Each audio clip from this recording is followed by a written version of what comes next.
Good afternoon to everybody out there, all my amazing friends there out in Twitter land and Facebook land and pretty much all the network lands. I'm so blessed to have run into every single one of you. You guys just are all amazing and have such amazing hearts. And, I know that it took years for me to realize I am not the only one who's alone with any type of illness, mine being the forefront one, epilepsy. Mine has over years acquired many others that kind of go with it. Um, I'm not sure if anybody else out there also has, some of the others, but there's a few that I'll go ahead and name off just in case anyone has anything like it and wants to also be in contact and just have any questions. But it just, you know, don't ever let any illness get you down. And with any illness, honestly, it feels like I pretty much have searched through so many just because I've, in a sense, you can call it been attacked with many. Um, However, you don't let yourself be attacked. You come right back, with armor through Christ. And He will lift you up and He will get you through it all with faith.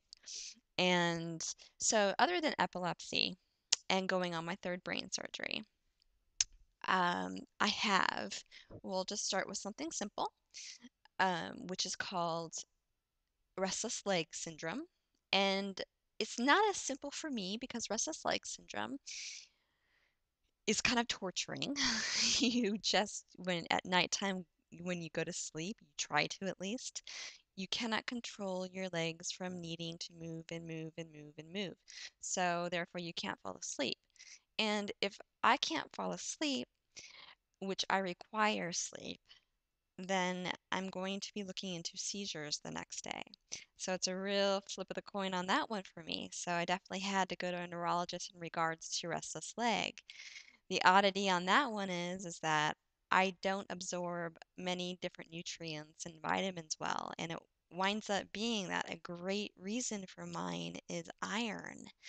Ferritin level is very low, so pretty much every month I have to go in and be infused for a couple hours with ferritin, and it helps. But I have to take a restless leg syndrome medication, and that's Mirapex, which actually does wonders for me.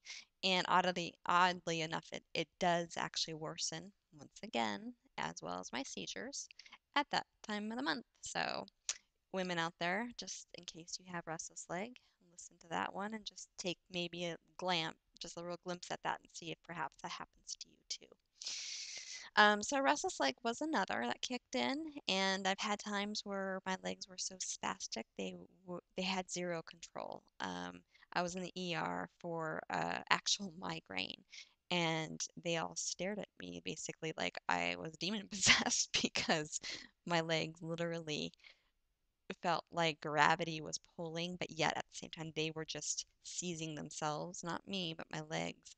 And I felt like I had to turn over in order to try to get some control, but I didn't have any. They injected me with a pretty good medication that calmed it down. And I've had that happen several times, and that was just a severity form of it. And so, moving forth, I have one kidney that works. Um, the other kidney, basically, they say it looks like it probably has only been working. It's been depleting since I was a baby. And it could have been, for any purpose. It could have been from being on, phenobarbital my whole life as a child. It could be so many different reasons. But beside the point, it's gone from 17% working to like 9%. And so it doesn't function well, which made it very, very difficult while I was on Topamax, mind you, which can cause kidney stones, and it did with me. And I had two in this kidney that barely worked, and it took over 2 years to pass. And it took a very long time when it finally was passing, and so much pain to pass. So, um, having one kidney can be kind of a complex ordeal when it comes to processing meds right. And, if you're going to get urinary tracts and such like that. So, you can live with one kidney just fine. It's just when you have epilepsy and you take so many medications, it's kind of tough. So, and then moving forth, um, people who see ear, nose, throat doctors. I have TMJ and probably have due to epilepsy at night for a long time. And I basically almost don't have teeth. I grind so badly at night. When they opened me, gosh, it was it was the fifth time. Take it back, my fourth time. They opened my head to take the actual screws out. They were kind of bugging me for a while. So they opened my brain up to take the screws out that they had in there.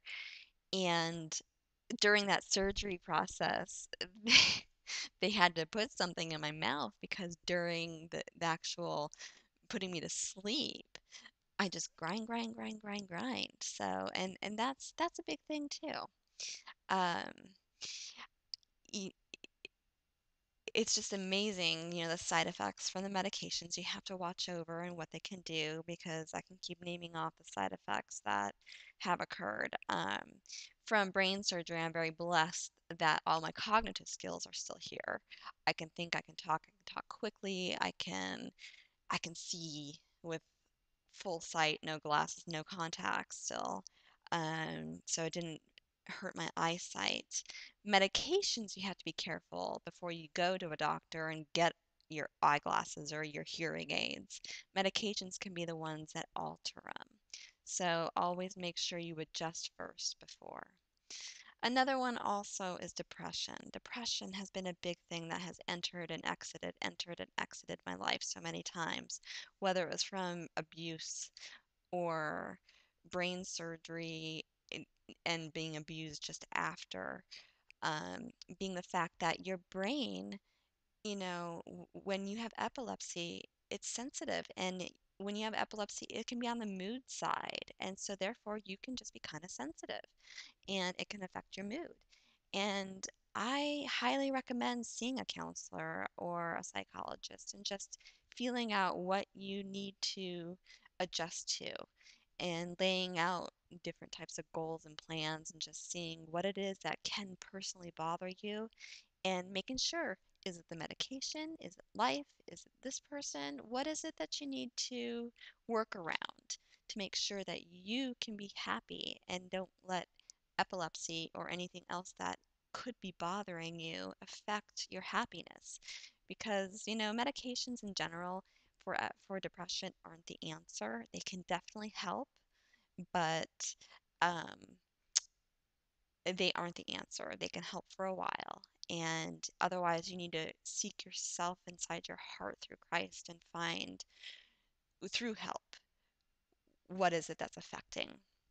And I thank God that I was ever forced to go see my psychologist, whom I still see today, and I'm able to lay out on the table and find out what is it, through everything that I do go through, that I can talk through, get through, and lay out my plan and know that, what, my epilepsy does not bother me and I can conquer everything. And ever since then, it's been a blessing and a half. So I could be back on the couch laying slumped over with less seizures, or I could be here today with worsened seizures and happier than I was then. So it was a blessing.